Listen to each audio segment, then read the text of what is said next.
Christine, the draw is now finished. It's now history. First of all, give me an overview. How did it go? It went really well. We were so pleased. Ticket sales were very successful. We conducted ticket sales from Wednesday through Sunday, as well as on Monday morning, the 17th of December. We were done by 11 a.m. We sold 1,766 tickets out of all 1,917 active applications. So most applications were involved in the draw? Correct. In fact, it was approximately 92% of all applications had a ticket purchased. When it all ended late at night, how did you feel? Relieved. I would say relieved. So pleased. I think the entire day was a success.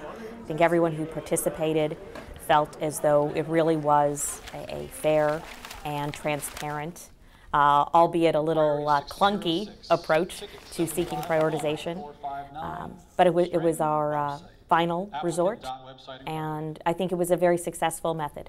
Priority 607, ticket 751712, string tips, applicant Corn Willow LLC. What does the draw actually mean? Some people are thinking this is going to pretty much dictate which strings we're going to see first in the internet. Is that true? Not necessarily. Not necessarily. What the priority number will do is it's going to help the new GTLD team complete initial evaluation as well as subsequent phases of work according to this priority number.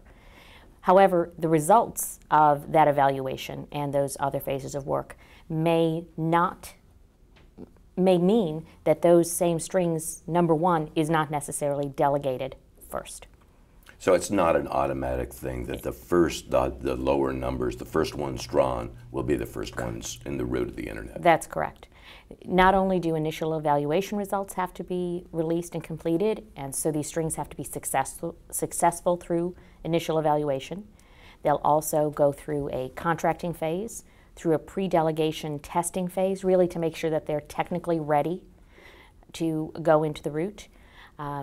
So their progress through those phases will also be based on the priority number, but also their readiness. What's the next step in terms of getting these new generic top-level domain names into the root? The next step the new GTLD team is focused on is issuing clarifying questions for all of our applicants.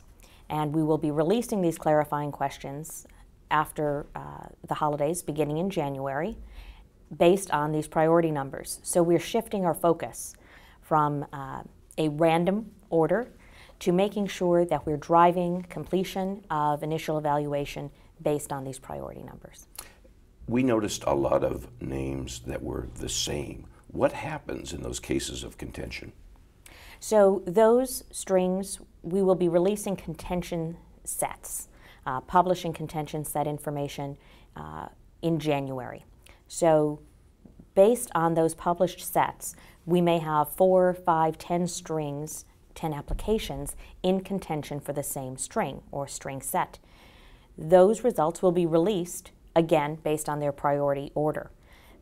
All of those results will need to be released, whether it's application number 200 or application number 1200 that are in contention.